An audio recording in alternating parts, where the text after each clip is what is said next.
So what do clients actually care about the most when you deliver a site or funnel?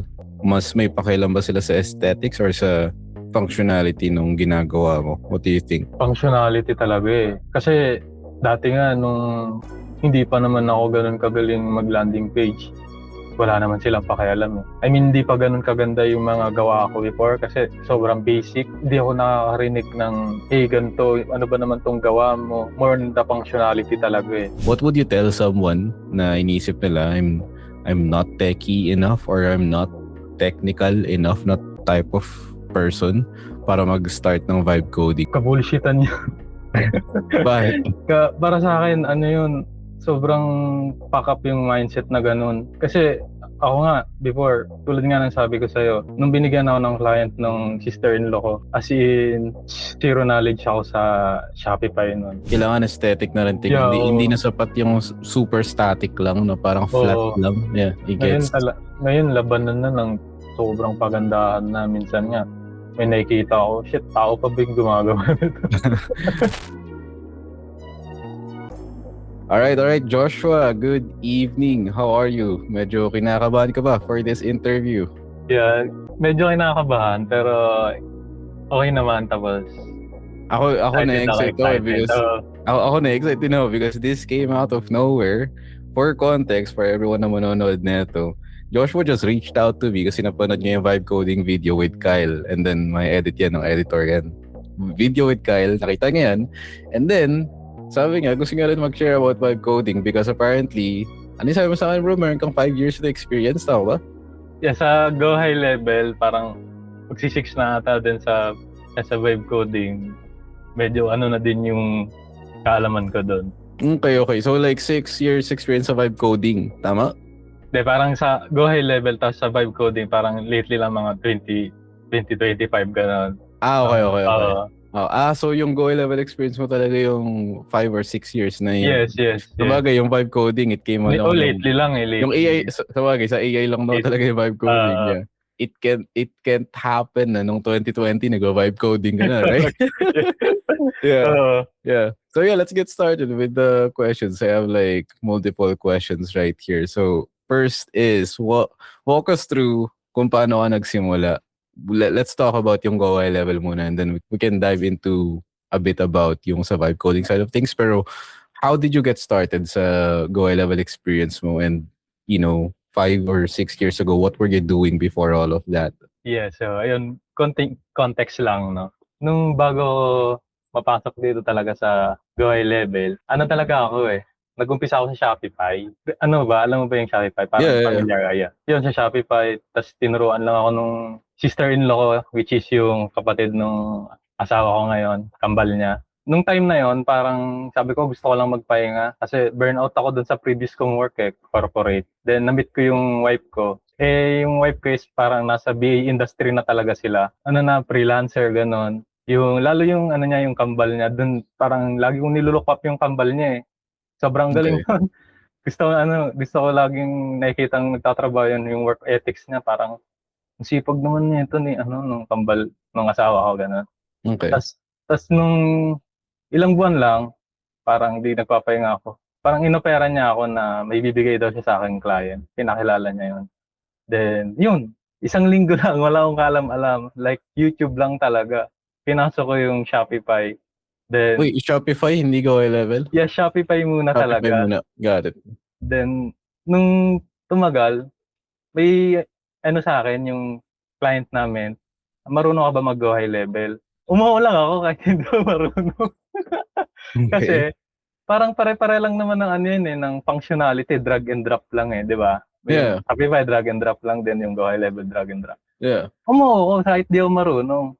Nung una, sabi ko, shit, ang pangit naman ng gawa ko. Napapangit sa gawa ko talaga. Tapos sobrang basic pa nung Go High level. Kasi parang hindi pa siya ganun kapit. Ano year yun? 2021? Oh, something like that. Okay. Kasi sabi ko, magugustuhan ba ang client to? Sobrang pangit talaga. Then, hindi ko inasa. Nagustuhan naman. Kasi YouTube talaga ako. Paano ganito, paano ganyan, ganito, ganyan.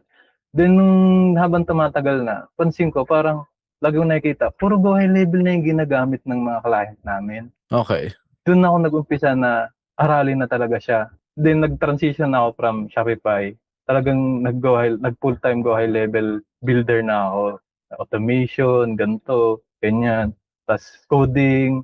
Pag hindi, di ba, hindi naman lahat, I mean, hindi ganun ka flexible yung go high level. Need mo talaga mag HTML, CSS Yeah. para mapaganda yung output ng go high level. Yun. If gusto mo pang maging sophisticated itsura ng outputs mo sa sites, funnel building, tsaka sa websites, kailangan niya na may CSS kahit papaano or HTML, yung parang custom code, tama, di ba? Oo, totoo. And how did you discover naman yung vibe coding about a year ago? So yung sa vibe coding nakikita ko na siya, like sabi ko, napapansin ko rin pati na parang ulit-ulit na lang yung landing page na ginagawa ko, like parang ang tamlay, wala man lang animation, wala man lang, alam mo yun, yung mga parang pang webflow na effects. Yeah. Ganun. Why not? Hindi ko i-try, di ba? Inaral ko. Una, nanood lang ako YouTube, then nag-try ako mag-prompt ganyan. Then, nakilala ko tong Claude AI. Yun. Yun. Tapos, doon ako nag-try sa Claude. Sabi ko, ayos to hindi ko may isip tong design na to sa go high level lang. Yeah. Then, mula noon, ginamit ko na siya. Then, meron akong kaibigan, yung best friend ko. Minsan, lagi kami nagbe-brainstorming na, pwede na mga to kung okay ba to na ganito. Try mo na ba tong app na to, like tong Claude, para sa paggawa ng landing page. Then yun, mula nun, lagi kaming brainstorming. Then, ngayon, Lovable, na talaga ako. Like, more on Lovable na. Kung pamilya ka sa Lovable, doon ako nag-vibe ko. Lovable na yung gamit mo. Less on the go high level ka na, ganon? Yeah, hindi, I mean, bali, ang nagba-vibe code lang ako. From ginagawa ko lang siyang panggawa ng mock app.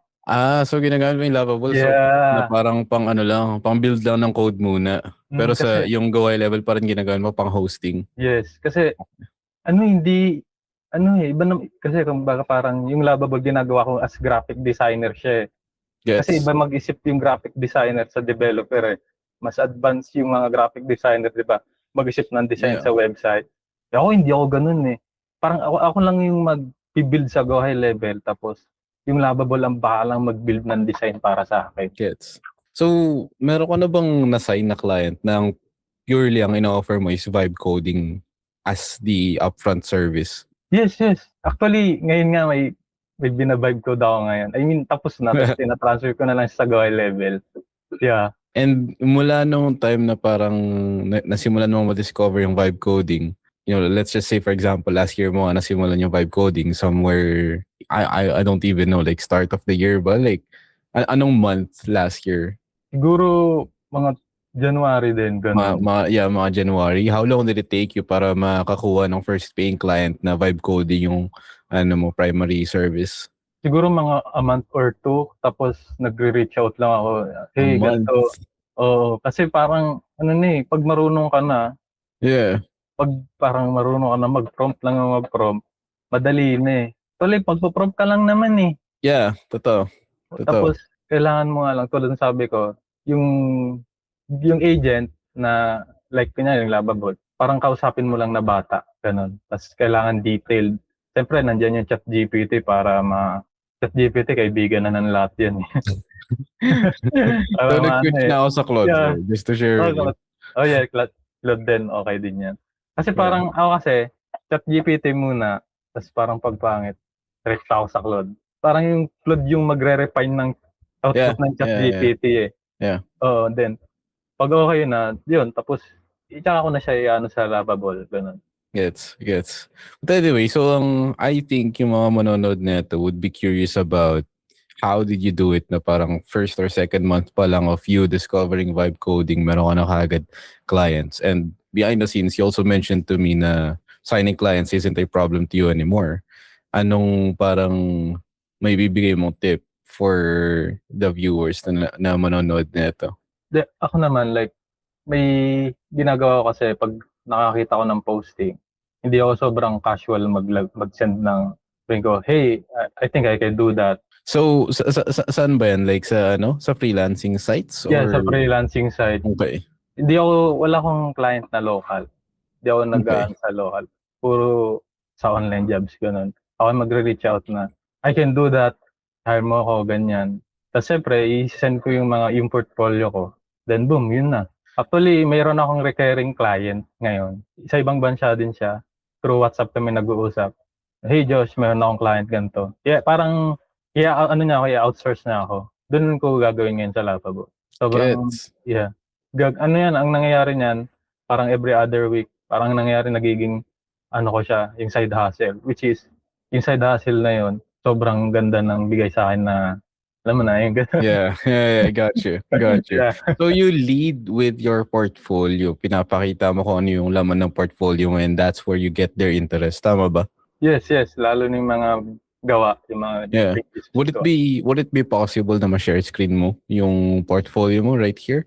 Actually, yung di portfolio yung sinishare ko eh. Yung mga gawa ko lang talaga. Like, walang resume. Ito yung gawa Okay. ko. Yeah, yun. Makakita man lang ng sample na nagawa mo. Ito yung recent kong ginagawa ngayon. So, ang ginawa ko dito, may client sa akin nag-reach out. Nirevamp ko lang siya. As you can see, ito yung existing website. Yan yung current nila. Yeah. Very Kita mo static. naman sa Yeah. may cutout pa din. Yeah. So, once natapos na ako sa Lovable, ito na siya. Ito yung backend ng Lovable. Okay. Ito mo naman yan. Tapos, wait lang. Then, ito yung output nung yung pwede mo i-X yung Google Meet sa kanan para hindi nakaharang sa screen. Yeah, hindi tayo mawala. Yan, so, there you go. Ito na lang yung live link ng Lovable. Yan. Yeah. Yan. As you can see, this is the existing one. So, yan. Ito na nga yung output ng Lovable natin. Yan. From this to this one, Lovable output. Mm-hmm. Yan, lahat yan from lang yan. Hard-coded talaga, no? Yes, tapos ngayon, pwede ko na ba ipakita yung sa Go High Level? Yeah. Let's do it. Then, ito na. Sa Go High Level, yan. Yan, na-transfer na yung code. Yeah, tinatransfer ko na. Actually, ito ang misconception ng ibang tao na pag vibe coding, kakainin ng Go High Level yung code mo. Like, ipipaste mo lang, which is mali. Kasi, ang essence nga ng drag and drop, yung mga native pa rin na Go High Level. Kung kaya yung native mo pa rin kasi what if may edit yung client, hindi sila marunong mag-navigate sa code, abala rin sa'yo yun in the future. Like, yes. Kasi nangyari sa akin yun eh. Puro code talaga as in walang ganyan. Hard-coded lahat, ganun. So ngayon, ano na lang yung vina-vibe code mo ngayon dyan sa setup na yan, kunwari? Siguro ano yan, code lang yan. Yung video testimonials? Yeah. Okay. Yeah. Tapos kinode ko. Pero sobrang dali lang. Ginawa ko yan na mabilis i-navigate. Yeah. Mabilis may edit ng client. Like, kasi may iba, sobrang complicated i-edit eh. Hindi naman lahat ng client sobrang techy, di ba? Yeah. Yun. Pero as much as possible, kung kaya naman yung ibang part na native Go High Level, gawin mo kasi pag nag-edit yung client, hindi niya kaya, kukontakin ka pa niya. What if may iba kang ginagawa? Abala pa yun sa'yo. Gets. Diba? Gets. O kasi yung iba, nakita ko, may isa akong client, may na hinar din siya before na nag-vibe code ng website niya. As in, pure line of ganito ng HTML block. Yeah. May mga nakita rin ng diba? build eh. Yeah. As much as possible, kung kaya naman, gawin mo pa rin yung ganito, at least, diba, kaya niyang edit. Gets. Even as simple as mga ganitong site na bebenta mo agad no? Oh, yeah. Sobrang bilis lang. Parang nagpiprep ka lang ng sapatos. Yeah. So talagang lang sa freelancing sites, no? Like, anong klaseng keywords yung sinesearch mo dun? Are you looking for job post na naghahanap ng GHL specialist or naghahanap ko ng parang job boards na naghahanap ng website builder, funnel builder? Yeah, ganun like Go High Level landing page builder, funnel builder, website builder, Go High Level specialist. And then yun yung ina-applyan mo. Tapos pag nagsasubmit ka ng application, pinapakita mo lang yung links niyang mga nagawa mong pages. Yeah, ganun lang. Wala nang portfolio, wala nang resume. Kasi parang para sa old school na yun. Pakainin mo na agad nung ginawa mo. Kasi di naman yan babasahin yung wala naman silang pakialam dyan eh. Yeah, that makes sense. Usually, wala naman silang pakialam dun sa Ano ba natapos mo? Eh, And ang hinahanap naman nila, output mo. so paano setup nun? Maiging ano lang, parang project-based lang na nag-build ka lang for them? Nag-offer ka ba ng sub-accounts or paano ina-offer mo sa nila? Kanilang account. Hindi ako Okay. nag-open ng sub-account. Kanilang Lovable, kanilang Go High Level. Sasabihin ko, need mo mag-purchase ng Go High Level.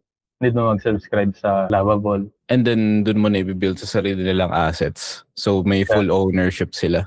And if you don't Oo. mind me asking, mabibigyan mo ba ako ng range on like how much you charge? Is it north of $1,000? North of 2,000? Range lang. If dun ka mas Siguro comfortable. depende sa pero kung katulad ng mga nung usually mong ginagawa, maybe 1,000 gano'n. Gets. And then parang ano lang yun, one time lang yun kasi build lang naman tama? Yeah.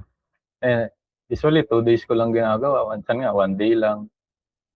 Yeah, parang flipping nga lang kasi Talaga parang nagfi-flip ka lang. Ganun yeah, talaga. yeah, mabilisan lang. That makes sense. Pero meron talaga akong company na regular since 2021. Like, isa siya sa Gets. pinakamalaking marketing company sa US. Di ko na lang babanggitin kasi Sure. kaya yun talaga yung mula nung na-hire ako, yun na yung talagang pinaka-premium client ko na Gets. hanggang sa naging manager na ako sa development team, gano'n. Yeah. Nice to hear. So, paano mo rin naman like pinoposition sarili mo when you talk to clients? Pinoposition ba sarili mo as a web designer or a funnel builder or marketing specialist or something else? Para sa akin lang web designer lang talaga, eh. Okay. Ayokong lumabas dun sa comfort ko na ba't ko ba parang sa marketing side na di naman talaga ako gano'n. Yeah. Mapapahiya lang ako kapag 'di ba? And other than building yung funnels and websites nila, may ini-include ka pa ba doon na parang functionalities or features? Like say for example, calendar and then may Yeah. automated emails, ganun. Na-include Yeah. mo naman. Kasama siya doon sa ginagawa mo for them, parang ganun. Yes, kasama. Like As in as an example, kung may opt-in form and then may automated emails, ganun, kasama siya sa pag-build mo nun. oo, kasama na yun kasi usually sobrang basic lang naman nung Yeah. automation na gusto nila, eh. Hindi Yeah. yung complicated na katulad parang pag nagwe-webinar. Usually yung may mga webinar client ako, ayun talaga madugo yung automation nun, eh. Yeah. Oo, eh, may mga dates na pa yun, may mga kailangan minsan ima-manual run ko pa yung automation, gano'n lang.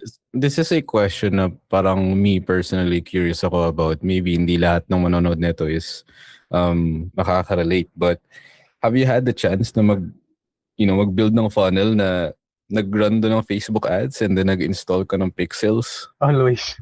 Sa company Always. namin. Yun lagi yung ginagawa. Yeah, oo, talaga. Gets. Minsan mapapanganga ka na lang sa mga ad spend na ginagamit. Okay. 400,000 per day. Grabe. Pero yung ROAS naman noon, million din talaga. Yeah. Should be. Yeah, oo. Should be. So, sinasama mo rin ba yun sa service mo na nag-run ka ng Facebook ads or someone else does that? Someone else, the media buyer team ng company namin. Gets. And so ang ginagawa mo lang kasi ni-install mo lang yung pixel na sinasabi nila. Like lagay mo yung pixel na to dito sa page na to and then ganyan. Tama.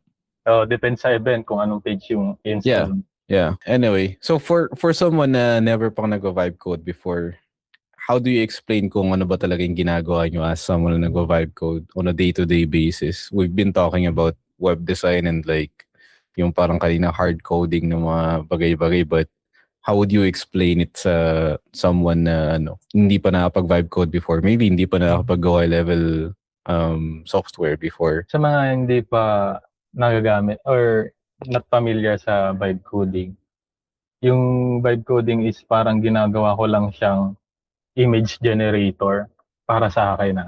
Okay. Parang magkaroon lang sila ng idea sa design nila. Parang kumbaga yung Nano Banana. Sa Nano Banana, 'di ba, parang magpo-prompt ka lang na gawa mo ako ng gantong image. Sa vibe coding, ganun din. Parang website siya pero para ka lang din gumagawa ng visual. Gets. Gets, di ba? Parang isa na banana, like, magpo-prompt ka, gawa mo ko ng ganito. Magbibigay siya ng visual. Ganun din sa vibe coding. Na magpo-prompt ka lang, then sila na yung magbibigay ng visual. Ayun yung parang para sa akin, what is Gets. vibe coding para sa side ko, ganun. Pero sa context mo kasi gumagamit ka ng Lovable, meaning Yeah. dun sa Lovable mismo, yun yung nagpa-prompt ka, and then yung kumbaga yung Lovable agent na mismo yung gumagawa ng code, tapos Yeah. yun na pinapakita niya na sa yung itsura, di ba? And then ika-copy mo na lang yung code na yun and then use it elsewhere. And in your context, sa Go High level mo binibuild. Tama? Yeah, ganun. Kasi ako pag tumatagal ako dati nung hindi ko pa alam yan, sobrang tagal ko mag-brainstorming ng ano bang design yung gagawin ko, Yeah. and shit. Like, maghahanap ako sa Pinterest, maghahanap ako sa Dribbble, Yeah. maghahanap ako sa gantong website ng inspo. Doon ako tumatagal, like, nai-stuck ako. Tapos sabi ko, ano bang kailangan kong gawin para bumilis yung pagbibuild ko ng website? Kasi, pag wala akong visual, minsan, doon ako nai-stuck. Tapos Okay. minsan, doon na talaga, like, nai-stress na ako. Yeah. Which is apektado na yung, siyempre, pag na-stress ka, damay lahat di ba? Yeah. Then, nung nakilala ko yung Claude, yung mga Lovable na kung ano-ano pang, doon talaga parang seamless na lahat Parang lahat nag-fall into place na ang bilis na ng gawa ko. Like, sa isang landing page, kaya ko nang gumawa sa isang oras lang. Three panel step na yon. Isang oras lang, bigyan mo isang oras, kaya kong gawin yan. Basta may visual na ako. Siguro 1.5 kasi magpo-prompt ka pa i-code mo, iba-vibe code mo pa yan. Yeah. I-refine mo pa yan, syempre, kunyari sa Lovable. Saka mo ito-transfer sa Go High level. Sobrang bilis na ngayon. Unlike dati talaga, stuck up ako sa pag-iisip ng design. Got it. If you don't mind me asking, out of curiosity ko lang rin, on a good month, ilang clients yung parang nakukuha mo sa freelancing sites alone? Isa or dalawa or? Depende kapag sinipag ako mag-browse So yeah, on a good month nga, like let's say yung mga 3 ganun. Mga 3 sa loob ng isang buwan. Yeah. Kasi yung premium client ko pa lang ano na ako parang laspag na ako talaga. Laspag na Wala kang ano dun may hawak ka pang tao. Hindi naman porket may hawak kang tao, hindi ka nagagawa. Usually yung mga hawak kong client dun sa premium namin, yung mga high-paying client talaga, high ticket. Hindi mo pwedeng ipa-handle yun dun sa mga bata mo. Yeah. Ganun. Kasi mahirap na. Gets. And you've mentioned earlier na yung sa turnaround mo when it comes to building vibe-coded websites. Kasi the question is, how fast can you actually ship a website or funnel from scratch? Na-mention mo earlier, mga around 2 or 3 days. Tama ba? Yeah. Sweet spot na yun, yung 2 or 3 days? Yeah, 2 to 3 days. Kasi, like, tulad na sinare-screen ko kanina, ilang page din yun. Ilang page din ba to? 10 pages.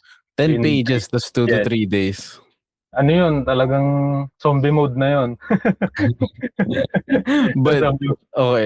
but realistically, tingin mo ba mga 4 to 5 days yung parang realistic na timeline? Ganun. Kasi 10 pages, hindi rin biro yun.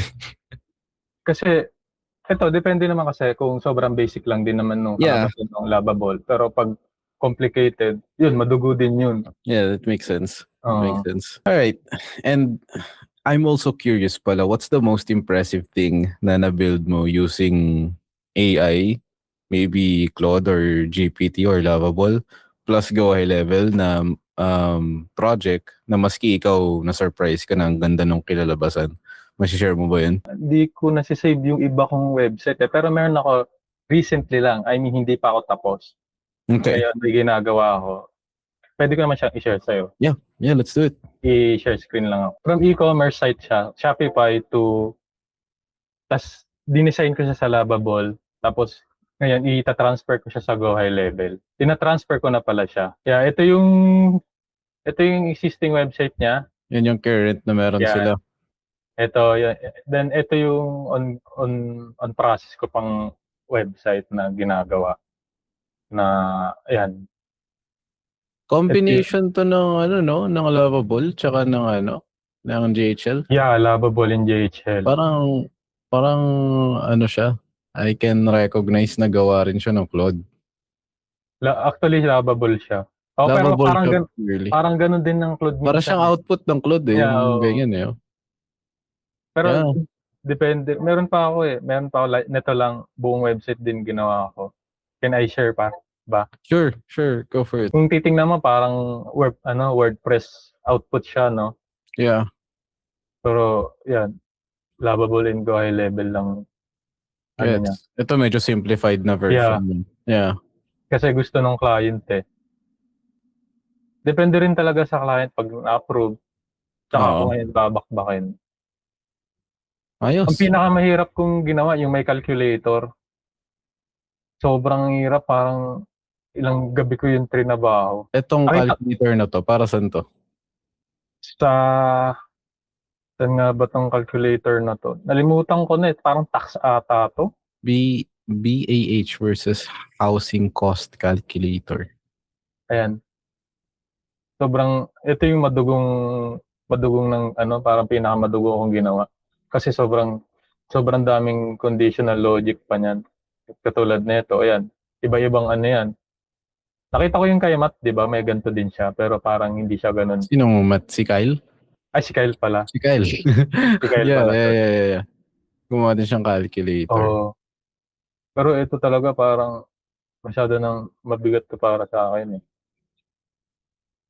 Multiple prompts din yun na back and forth. Yeah, oo. Minsan inaaway ko na nga. Yeah. Minsan nakapagsabi na ako ng ganito, gawin mo naman to eh. So, ganyan. Gets. Pero highly effective yan na yung mga binibentang sites. Yeah. Websites tsaka funnels. Yung binibentang ganun is may mga lead magnets such as calculators. Ang lakas na. Yeah. Ito, lang din to. Hindi talaga to full code. Inano ko lang. Okay. Katulad yan. Like, parang go high level native yung karamihan. Tapos yung mga, katulad calculator, di naman talaga yun magagawa, di ba? Yeah. Karamihan pa din, di ba? Yung mga, yung native pa rin sa GHL. Yeah, oo. So as much as possible, yung native sa GHL yung ginagamit mo? Yes. Yung talagang mga sobrang complicated lang. Ayun lang i-code ko kasi, yun nga, pag in-edit ng client, mabilis na. Kasi sa'yo din magbabackfire yun pag may edit yung client. Yeah. Diba? Yeah. Okay. Yeah, we're good with this. Alright, let's dive right in naman dun sa results na dinedeliver mo for your clients. So what do clients actually care about the most when you deliver a site or funnel? Mas may pakialam ba sila sa aesthetics or sa functionality nung ginagawa mo? What do you think? Functionality talaga eh. Kasi dati nga nung hindi pa naman ako ganun kagaling mag-landing page, wala naman silang pakialam eh. I mean, hindi pa ganun kaganda yung mga gawa ko before kasi sobrang basic. Hindi ako nakakarinig ng, hey, ganito, ano ba naman tong gawa mo? More on the functionality talaga eh. Tsaka yung laman ng website, the content. Gets. Pero ngayon talaga sobrang laki na ng impact ng UI ng landing page mo ng website mo. Pagandaan na din ngayon eh. Yeah. Oo eh. Paano na? Like, kailangan aesthetic na rin tingnan. Hindi na sapat yung super static lang, no? Parang flat lang. Yeah. Ngayon, labanan na ng sobrang pagandahan na. Minsan nga, may nakikita ako, shit, tao pa ba yung gumagawa nito? I'm also curious though, dun sa pag-retain mo naman ng clients, yung pag-retain mo ng GHL clients, may ginagawa ka na ba dun for you to retain those clients or parang one-time build ka lang talaga project-based and then hanap ka ng hanap? Marami na rin akong retain clients. Like, minsan word of mouth, parang nila ako, i-refer, ganun. Yeah. Minsan nga, may nag-reach out sa akin na, hey, gine-refer ka ni ganito, ni client, ni ganito nga. Gets. Tapos, yun.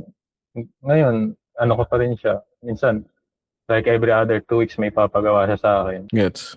All right, and we're pretty much done with our last couple of questions here. May ilang questions lang ako about sa mindset and sa growth mo rin and growth ng ibang tao as an individual. What would you tell someone na iniisip nila I'm not techy enough or I'm not technical enough, not type of person, para mag-start ng vibe coding. Maybe na-intimidate sila sa idea na baka kailangan programmer or may idea too much about sa programming or coding and CSS and all that. What would you tell someone na sinasabi yun na hindi daw sila tech savvy? Kabulshitan niya. Bakit?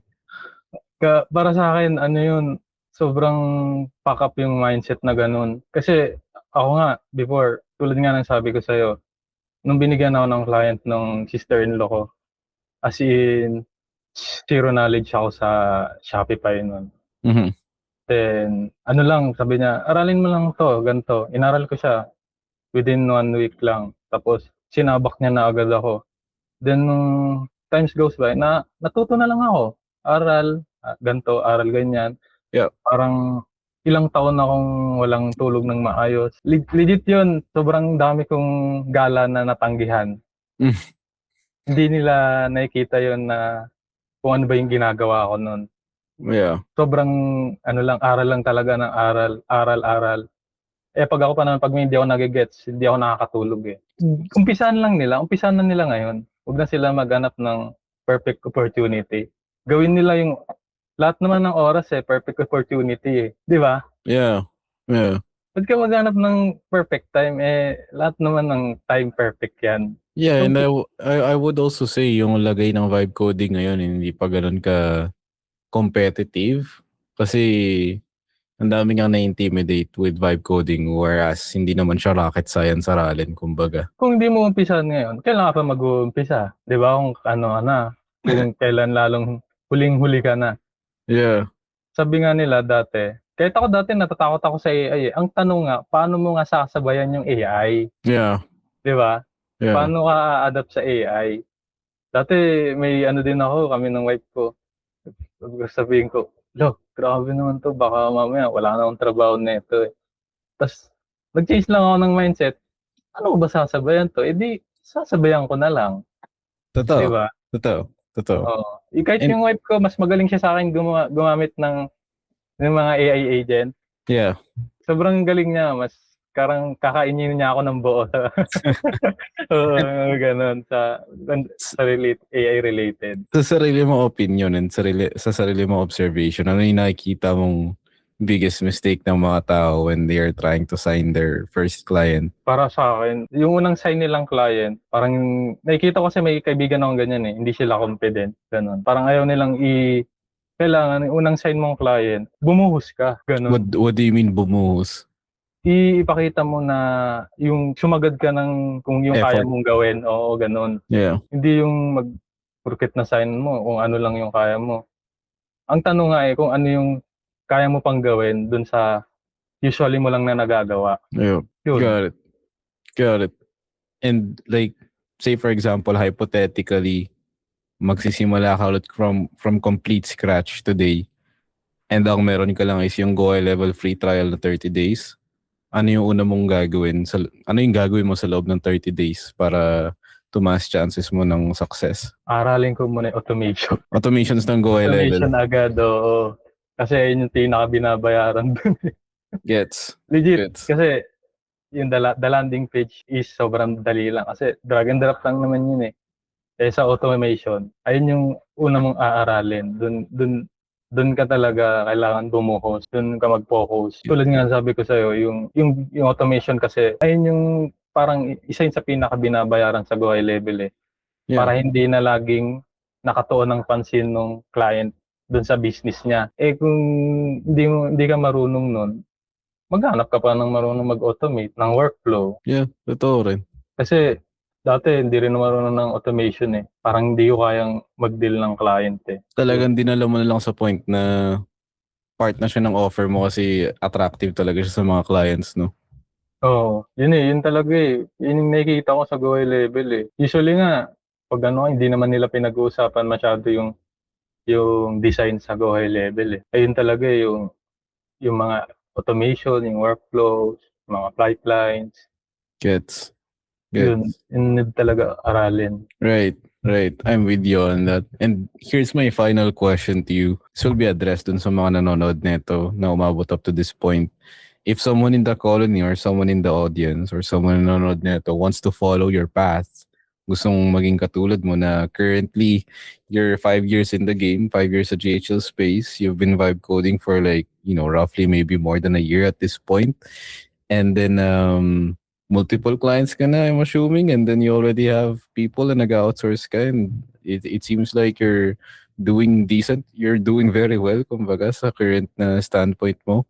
And if Yeah. someone wants to follow your path, what's the first step they should take, or what's the first step you would tell them to take right now? Sa mga gustong pasukin yung gantong mundo, umpisahan mo na ngayon tapos aralin mo yung AI. AI talaga parang lahat na ngayon AI. Sa iba Yeah. nga may nakita nga ako yung Oracle, nag-mass layoff sila.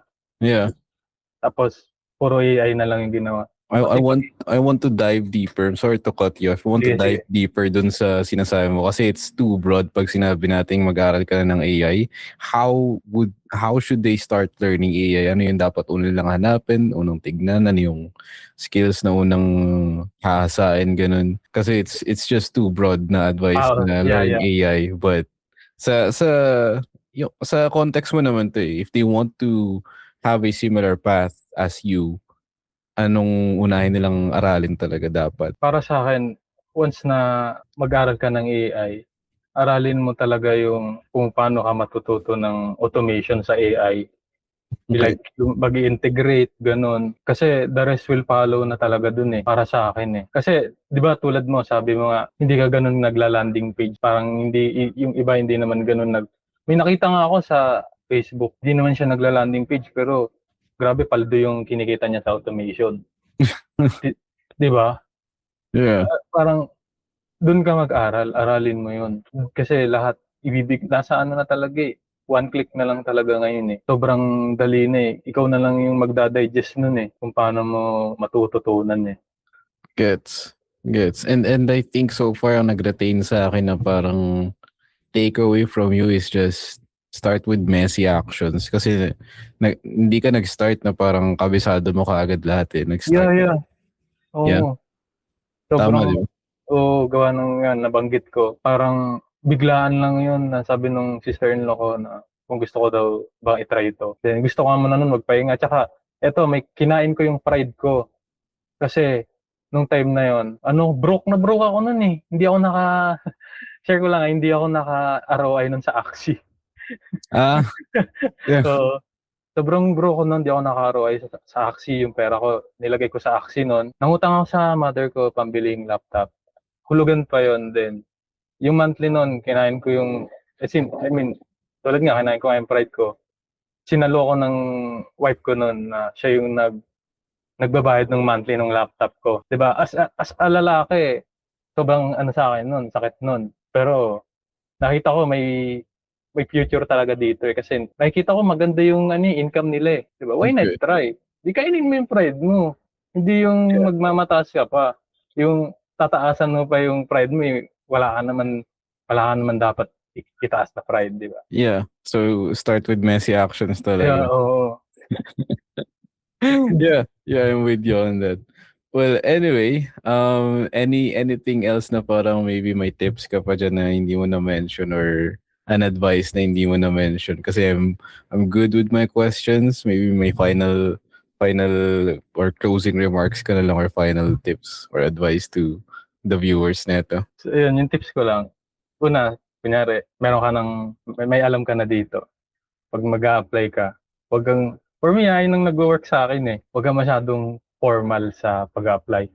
Gawin mo lang casual. Hey, kaya kong gawin yan. Di ba usually standard, like, sobrang polite. Formal, yeah. Yeah, sobrang formal. I think what you're trying to say is maging conversational. Yeah, parang maging yabangan. Yeah.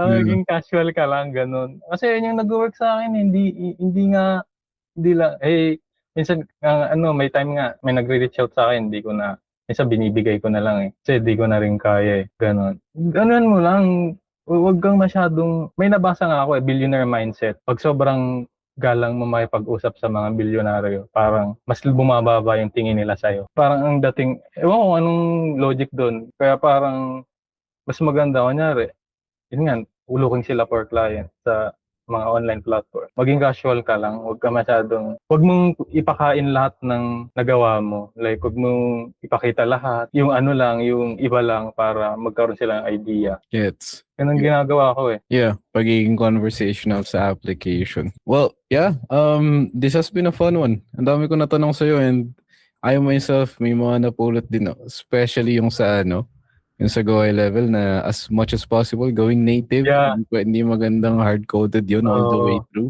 Mas madali nga naman mag-make ng adjustments kapag mostly native and then yung mga parts na hindi kaya ng native vibe-coded. Yeah, it's a good balance and a good thing to keep in mind. Yeah, with that out of the way, this has been a fun call. I'm hoping na nag-enjoy ka rin. Oo, nag-enjoy naman ako. Though, yun nga kanina. Medyo, yun, yan, alam mo na. Oh yeah, I do appreciate pa rin naman to kung may sa mga manonood nito, na-appreciate pa rin naman nila to all the way through. Lalo yung mga na-share mo strategies and tips. So, yeah, this has been a good call. I'll see you around the colony community, bro. Okay? Sige bro, thank you sa time. All right.